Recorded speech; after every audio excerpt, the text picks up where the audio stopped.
Hey everybody, what's going on? Welcome back to Carmack Studios. In today's video, we will be looking at a 2009 MacBook and trying to beef it up. I've been given this MacBook from a friend and thought it would be a cool project to make it as beefy as possible and try and run very fun programs on it, such as Minecraft.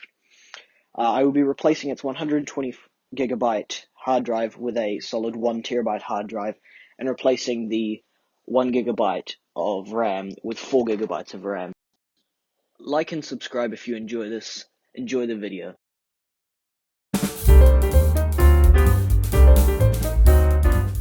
The first thing we're going to do to this machine today is to clean it up. I've sped up the following clip for you guys to enjoy, but I'll be using water, eucalyptus oil, and a cloth. And later on I will be using some window cleaner to clean the screen. Probably not the best decision, but I found it useful.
After cleaning this machine, I realized that tape spot won't go away, but the bottom looks pretty good, much better than it did before at least, and I found the top also looked pretty decent.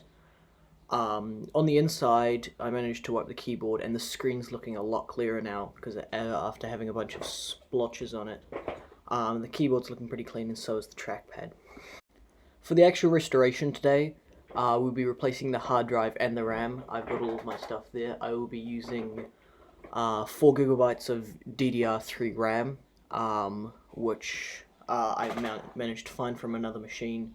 There's a newer one. I'll also be using a 1 terabyte WD Blue hard drive. Additionally, I'll be using this Sportec toolkit that I found, that I got given, and it was pretty useful, and I've used it since starting computer restorations. I found it quite useful. Additionally, I'll be also using a bootable installer that I've made just to be able to download High Sierra in the end on this machine.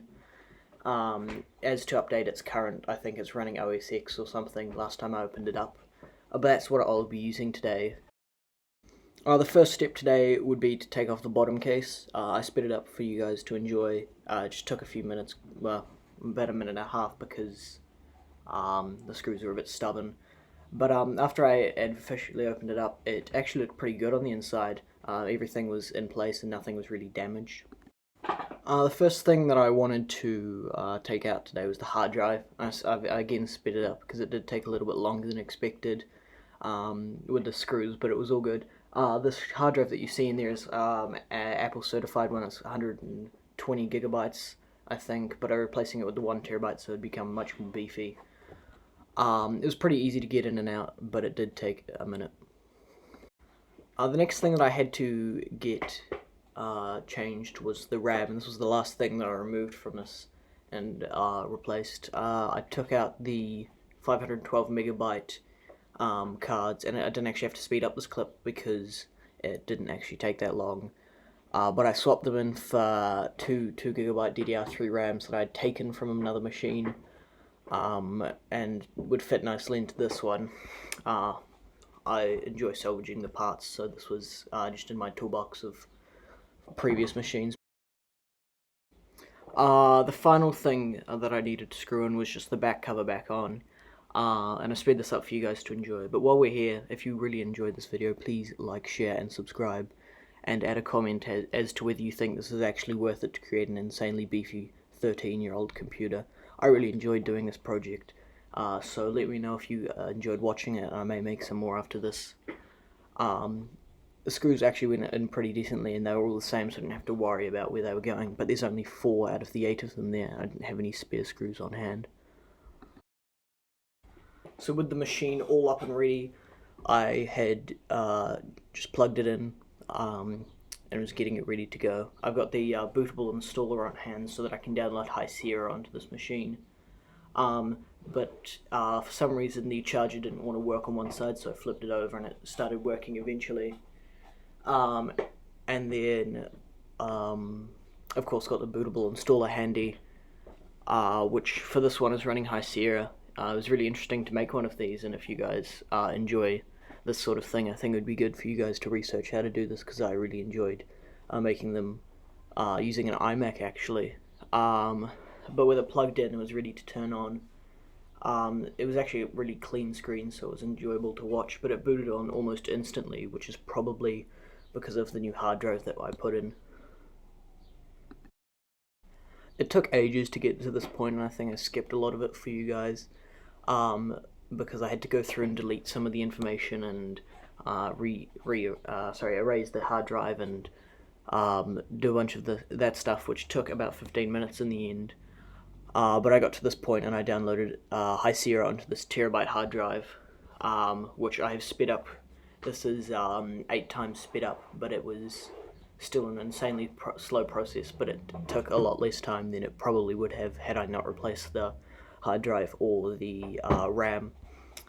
In the end, I think the whole process took about half an hour to get to this point. I was really proud because it had taken me a few weeks to actually understand how to do this properly.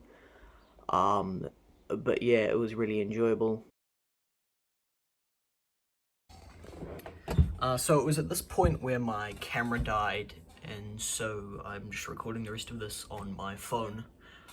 Here we have the final product, and I thought I'd just show you what it is finished and what the finished product looks like. It's a pretty decent computer now. I've just attached a mouse to it.